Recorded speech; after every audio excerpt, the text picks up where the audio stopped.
Rob, I have no doubt that you've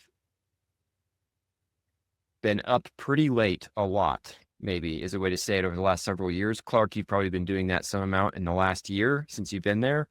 We were talking about like, hey, it's good to stay not exhausted, and simultaneously, like, I run a small business with what I do here, and I'm not even making a game. I'm just trying to like make training material and consult and stuff like that. It's tough. It's exhausting. You've gotten to that point now where you got a game out. What's the biggest challenge that you see facing your studio? So I'll take the fundamentals of our studio is trust. So this entire collaboration from the start has been, the foundation was my relationship with my partner, Ash. Now it's a relationship of the board and of the key directors of the projects, and really an extension to everybody. But building and maintaining that trust is really the biggest challenge of our studio. And you maintain the trust through your risk tolerance when it comes to starting something with a co-founder, right? Raising the money, forming the business plan, compromising on certain things. So the trust has been the thing that's the hardest thing to build and maintain at a studio. But I'm sure people in the West can relate, but when you're doing cross-cultural collaborations where, you're building this corporate structure and stuff, requires a lot of trust, right? That has been my primary rule at the whole company, is essentially a trust vector. Right. I brought Clark onto the project, introduced him to Ash. I'm not just bringing, like, my job is to bring people together to establish trust. And that's been, I think, my job since the studio started, because I handed over in our founders agreement, I handed over total creative control to Ash, in perpetuity. Obviously people are going to ask me for my opinion, but I think that's necessary when you're doing something. You need to have clear, I don't want to call it a dictator, but like, you need to have someone who's kind of in charge of the vision, I think, especially if you're building a game like ours, which is, inspired in large part by some Eastern producers and creatives. Well, there's a military principle too, the unity of command. Yeah. Yes. Obviously okay, we could do an aside real quick here. People talk about military and the video game industry, and I think military are a clear, there's analogs I think of every day when I'm working in a studio. Studio to me is a ship. I worked on ships. Okay. In the studio, you got engineering, you got design, you got art, you got audio, you got, support, right? On a ship, you got ops, you got navigation, you got engineering, you got IT, you got deck department, right? All of them have to work seamlessly together or you don't go anywhere, right? And so I view my role as like an executive officer on a ship, right? I think they're very similar. You and I could go to that length, but as far as what are the challenges facing our studio now? Well, we formed the initial capital, and I'm silent online about our capital because my angel told me a long time ago, he's like, look, when you talk about money and fundraising online, you're just going to bring a lot of, he calls them time thieves. Maybe it's a little hard, but like, I'm quiet about our money online because I don't think there's any benefit to talking about it, but we formed the way I envisioned the fundraising for the company was we needed to raise our seed round to get to vertical slice. Then from the vertical slice, we'd raise our Series A, or whatever you want to call it, to get to market, right? We're in the process. My primary duty is to form the capital to get to market. So that's my challenge. But I'm already looking beyond that. I mean, I'm not trying to be whatever, but I'm pretty confident we're going to form the capital to get to market. Now it's the biggest challenges for me, and I'm constantly, I think you can relate to this, Ben, I'm constantly Peter principling, like, okay, I started a studio. Like, what am I doing? Okay, I raised, okay, we got the vertical slice. Okay, now immediately, and I can, like, we finished our seed January 31st. And the analogy I give, Clark can relate, is like, I Mario Kart hopped and like, right trigger, what is it, handbraked, and like going 90 degrees the other way. Now it's really a go to market strategy, right? We're looking beyond the next fundraise to what's the best way for us to go to market. And in this environment, there are no right answers, Ben. Like, I think you can, you can relate is the traditional ways of thinking of go to market have all blown up, right? Now that there's direct distribution with Steam, now that how you reach your target customer is very different. I think that when I first started the studio, I was looking at Hades as like the mold of how to go to market, self-published, community, massive communication, early access. We're now actually internally debating if we're even going to do an early access, or if we'll do an early access constrained to China per se.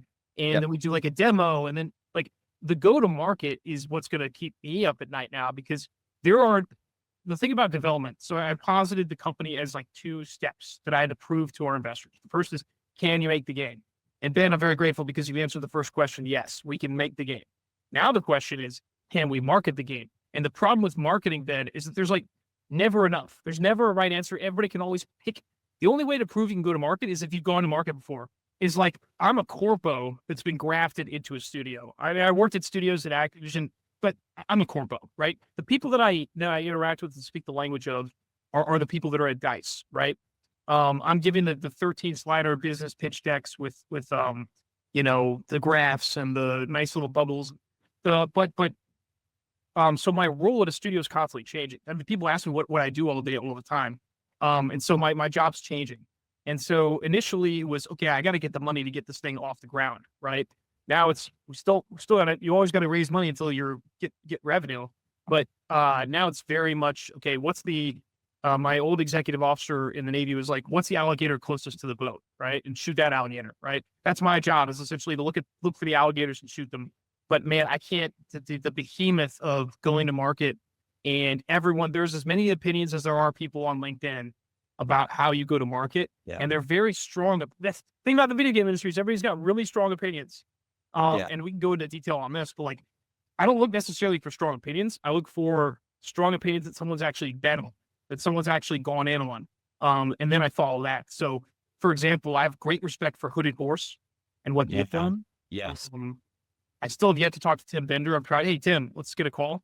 But I'm looking at people, there's a guy, Bertram, I think, the guys that are doing Half Sword. I don't know if you played Half Sword, Ben. I recommend Half Sword. It's still free. It's just like made by a few devs. It's like a high physics. Okay. Just go play Half Sword. But I'm looking at novel approaches to how we market this thing in the West.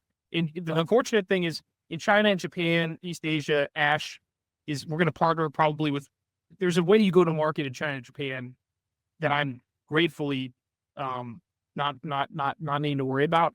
But the West, there are no good answers today, US, EU, Western world, how to go to market for a AAA, AA title.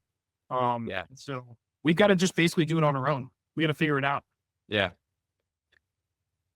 I could go into a lot of different stuff there, and I won't, just for the sake of time, because Clark, I want to talk to you.